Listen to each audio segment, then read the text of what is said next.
Good morning students.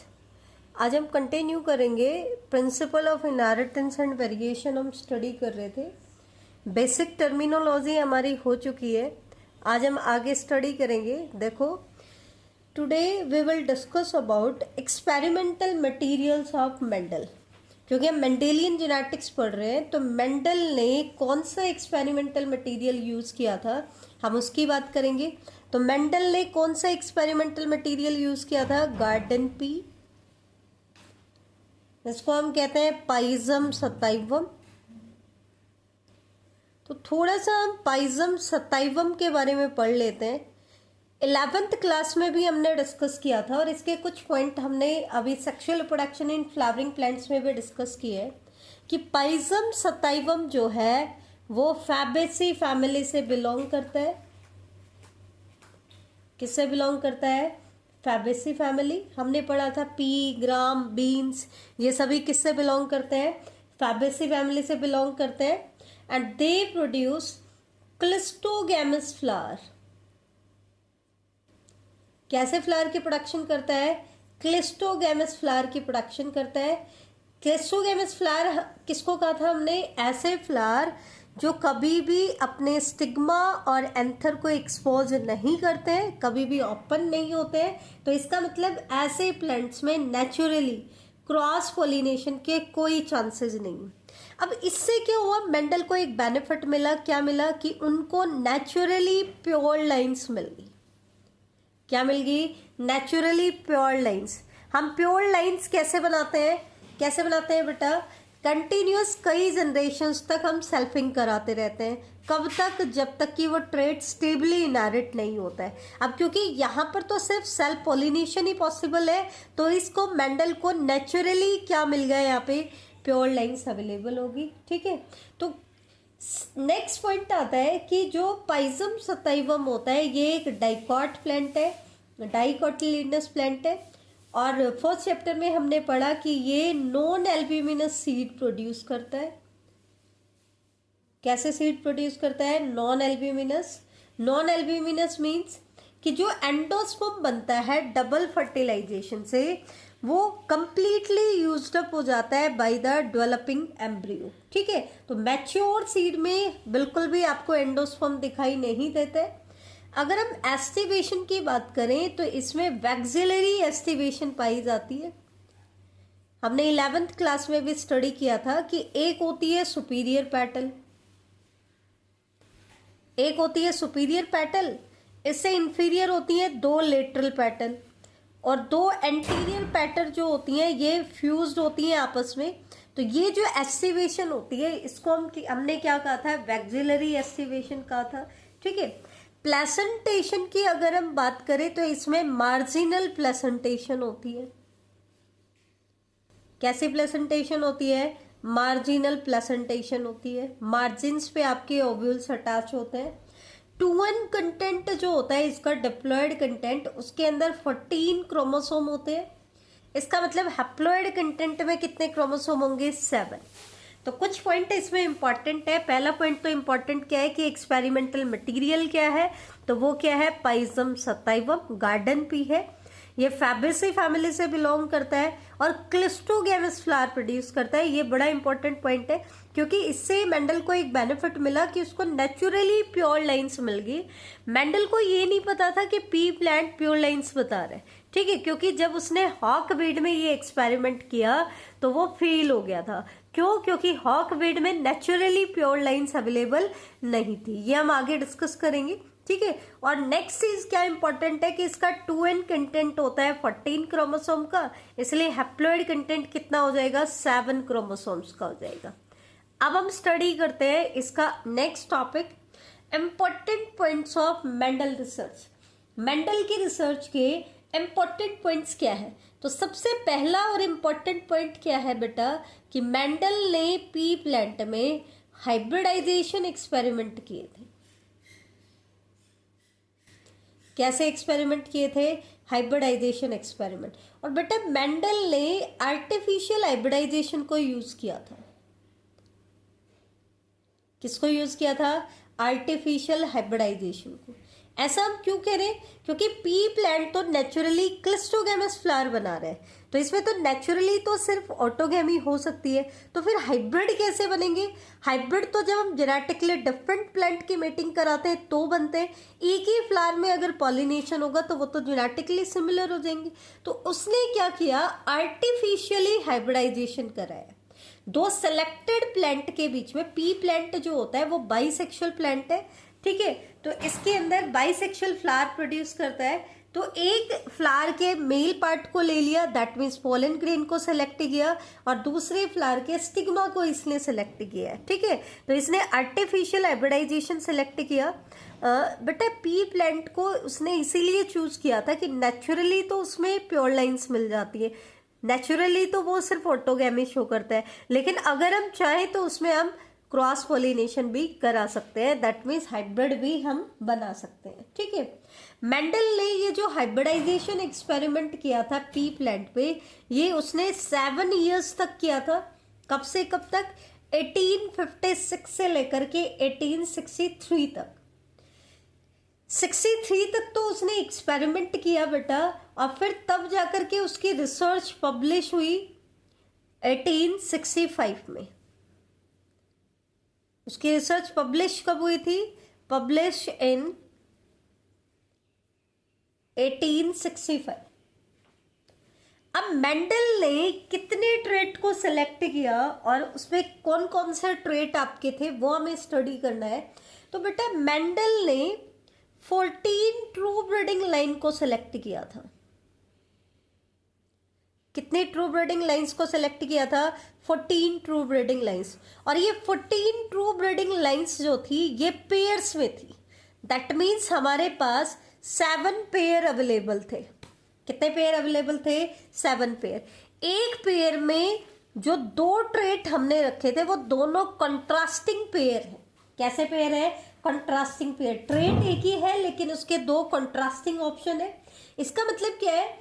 Mendel selected 14 true breeding plant varieties as pairs which are similar except for one character with contrasting trait. Her character में contrasting trait थे। बेटा 14 true breeding lines तो उसने finally select किए थे। Initially उसने 34 varieties को select किया था। इनिशियली मेंडल ने कितनी वेराइटीज को सिलेक्ट किया था? 34 वेराइटीज को। फिर बाद में उसने इसमें से 22 वेराइटीज को सिलेक्ट किया और लास्टली उसने सिर्फ 14 वेराइटीज को सिलेक्ट किया। वो भी कैसी वेराइटी? जो पेयर में थी। 7 पेयर ऑफ कंट्रास्टिंग ट्रेट उसने स्टडी किए थे, तो उनकी हम बात करेंगे। तो यहाँ से आपका मेन पार्ट शुरू होता है जो एग्जाम्स में पूछा जाता है, तो वो हम स्टडी कर लेते हैं कि 7 पेयर ऑफ ट्रेट कौन कौन से थे और वो किन किन क्रोमोसोम्स पे लोकेटेड थे, वो हमें स्टडी करना है। तो सबसे पहले हम 7 पेयर की बात करते हैं। आपके 7 ट्रेट कहाँ कहाँ लोकेटेड थे बेटा? तो ये 4 क्रोमोसोम पे लोकेटेड थे। क्रोमोसोम नंबर 1 पे, क्रोमोसोम नंबर 4 पे, क्रोमोसोम नंबर 5 पे और क्रोमोसोम नंबर 7 पे। पी प्लांट में 7 हैप्लॉइड कंटेंट होता है, डिप्लॉइड कंटेंट होता है 14, that means 7 pair of chromosomes है। लेकिन मेंडल ने जो कैरेक्टर सेलेक्ट किए वो सिर्फ 4 ही क्रोमोसोम पे लोकेटेड थे। क्रोमोसोम 1st, 4th, 5th और 7th। हालांकि पेयर में होंगे क्योंकि पी प्लांट डिप्लॉइड है तो 7 पेयर है। तो 1st पेयर पे, 4th पेयर पे, 5th पेयर पे और 7th पेयर पे। फर्स्ट क्रोमोसोम पे 2 ट्रेट आपके लोकेटेड थे जो मेंडल ने सेलेक्ट किए। कौन कौन से? एक तो था फ्लावर कलर। फ्लावर कलर का ट्रेट क्रोमोसोम नंबर 1 पे लोकेटेड है और दूसरा है सीड कलर। तो फ्लावर कलर, कलर वाले दोनों कौन से क्रोमोसोम पे लोकेटेड है? क्रोमोसोम नंबर 1 पे। फ्लावर कलर भी आपका क्रोमोसोम नंबर 1 पे लोकेटेड है और सीड कलर भी कहाँ लोकेटेड है? क्रोमोसोम नंबर 1 पे। क्रोमोसोम नंबर 4 जो था, पेयर था जो क्रोमोसोम का, उसके ऊपर 3 ट्रेट्स लोकेटेड थे। 3 ट्रेट्स इसके ऊपर लोकेटेड थे। कौन कौन से? पोड शेप, जो पी प्लांट में जो पी के जो फ्रूट होते हैं उनकी पॉड की शेप, उनके फ्लावर की position that is flower position. और थर्ड जो हम कॉमनली स्टडी करते हैं, प्लांट हाइट। तो ये 3 ट्रेट के लिए जो जीन थे वो कहाँ लोकेटेड थे, क्रोमोसोम नंबर 4 पे। कौन कौन से, pod shape, flower position, plant height. Chromosome number 5 जो था, पेयर ऑफ क्रोमोसोम, उसके ऊपर एक ही ट्रेट लोकेटेड था, कौन सा, आपका पॉड कलर। क्रोमोसोम नंबर 7 पे भी एक ही ट्रेट आपका लोकेटेड है, कौन सा, सीड शेप।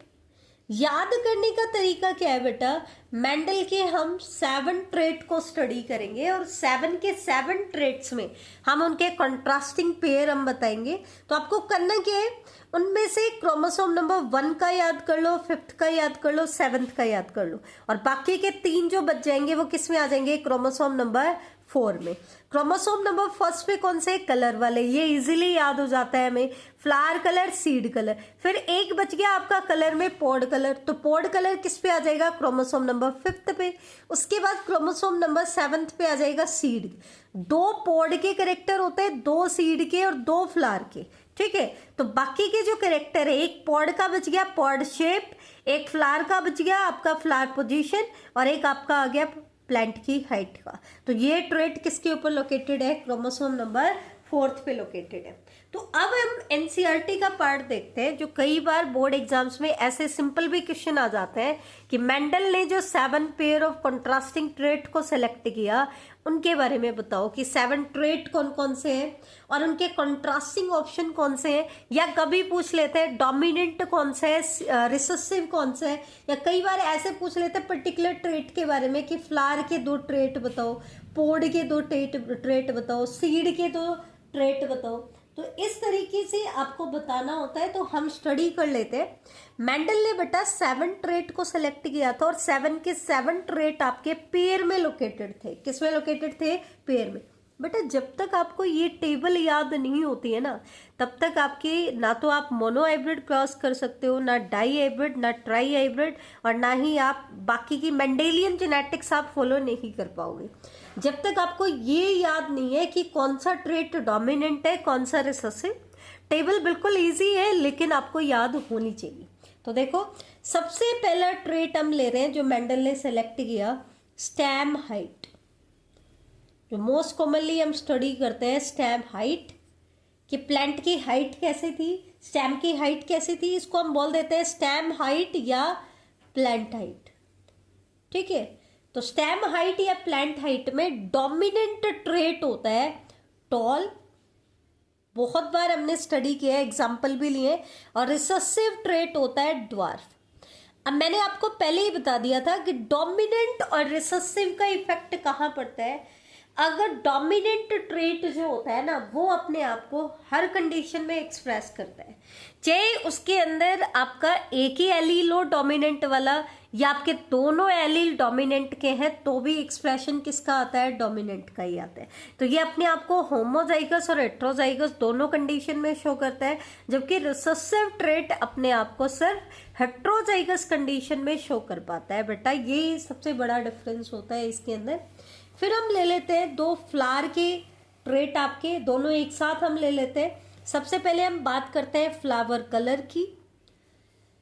तो फ्लावर कलर में अगर हम बात करें तो डोमिनेंट ट्रेट होता है वॉयलेट फ्लावर, या कई बार सिंपली एग्जाम्स में पूछ लेते हैं कलर्ड फ्लावर के नाम से भी आ जाता है। तो आप दोनों ध्यान में रखना, या तो आएगा वॉयलेट फ्लावर या आएगा कलर्ड फ्लावर, ठीक है। और रिसेसिव ट्रेट आपका आ जाएगा या तो व्हाइट फ्लावर, या फिर कलर्ड आ रहा है तो आपका मेंशन होगा कलरलेस फ्लावर।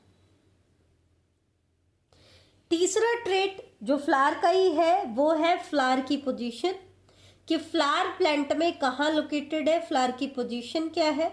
तो फ्लावर पोजीशन में आपका डोमिनेंट ट्रेट है एक्सियल, और रिसेसिव ट्रेट है टर्मिनल, कि टर्मिनल टिप के ऊपर आपका फ्लावर लोकेटेड है तो उसको हम कहते हैं टर्मिनल, और एक्साइल पोजीशन पे लोकेटेड है तो उसको हम क्या कहेंगे, एक्सियल। एक्सियल जो फ्लावर होता है वो डोमिनेंट है, और टर्मिनल फ्लावर आपका कैसा है, रिसेसिव है, ठीक है। तो ये थे 2 फ्लावर के। इसके बाद फोर्थ कैरेक्टर और फिफ्थ कैरेक्टर हम पढ़ेंगे पोड को लेकर के। सबसे पहले हम बात करते हैं पोड की शेप। जो मटर की फली होती है ना बेटा, उसको हम पोड बोल रहे हैं। तो पोड शेप की अगर हम बात करें तो पोड शेप में डोमिनेंट होता है फुल, कंप्लीट जो होता है, या फिर इसको हम इन्फ्लेटेड भी बोलते हैं। क्या बोलते हैं? इन्फ्लेटेड। जो आपका मटर होता है ऐसे कंप्लीट होता है, कहीं पे भी कंस्ट्रक्टेड नहीं होता है, इसको हम बोल देते हैं फुल या इन्फ्लेटेड। जबकि जो रिसेसिव ट्रेट होता है वो होता है कंस्ट्रक्टेड। कई बच्चे बेटा यहाँ पर मिस्टेक करते हैं, इन्फ्लेटेड को रिसेसिव ले लेते हैं, तो ध्यान देना फुल या इन्फ्लेटेड बोलते हैं। तो ये होता है डोमिनेंट ट्रेट इसका। और कंस्ट्रक्टेड में क्या होता है बेटा, पी ऐसे कंस्ट्रक्टेड होती है बीच बीच में से, ठीक है। तो ये होती है आपकी कंस्ट्रक्टेड पॉड। अगर हम बात करें पॉड कलर की, बेटा सीड कलर और पॉड कलर दोनों में कलर दो ही है, ग्रीन और येलो, लेकिन डोमिनेंट कौन सा है, ये रिसेसिव कौन सा है, ये दोनों में उल्टा है।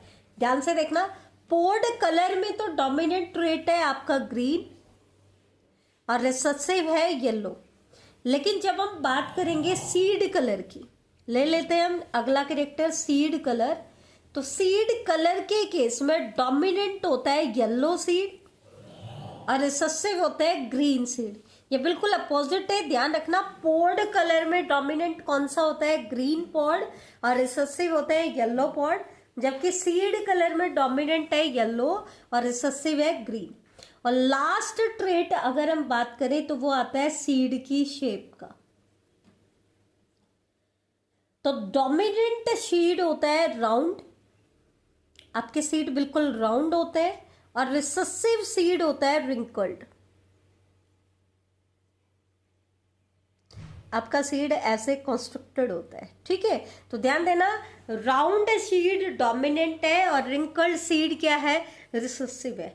एक बार ये ट्रेट मैं दोबारा से रिवाइज करा देती हूँ बेटा, ध्यान देना। हमने ट्रेट लिए 7, लेकिन हर ट्रेट के 2 कंट्रास्टिंग ऑप्शन है। तो आपके पास ट्रू ब्रीडिंग लाइन कितनी होगी, 14 होगी है। कितनी होगी है, 14।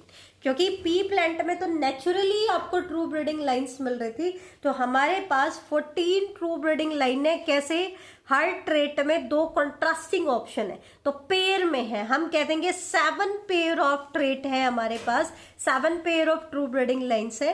दोबारा मैं रिपीट कर देती हूँ, बहुत इंपॉर्टेंट है, इसमें कोई मिस्टेक नहीं होनी चाहिए और आपको अच्छे से याद होने चाहिए।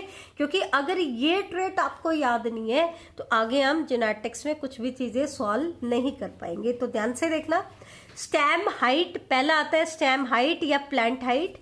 इसमें डोमिनेंट है टॉल और रिसेसिव है ड्वार्फ। 2 फ्लावर के आते हैं, फ्लावर कलर और फ्लावर पोजीशन। कलर में डोमिनेंट है वायलेट, रिसेसिव है वाइट, या कलर्ड या कलरलेस भी बोल देते हैं। फ्लावर पोजीशन में एक्सियल डोमिनेंट है, टर्मिनल रिसेसिव है।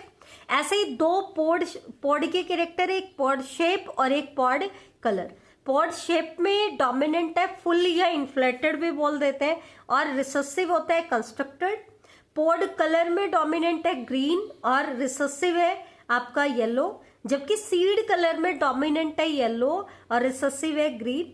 और सीड शेप में डोमिनेंट है राउंड और रिसेसिव है रिंकल्ड। तो बेटा ये था हमारा जेनेटिक्स का बेसिक पार्ट।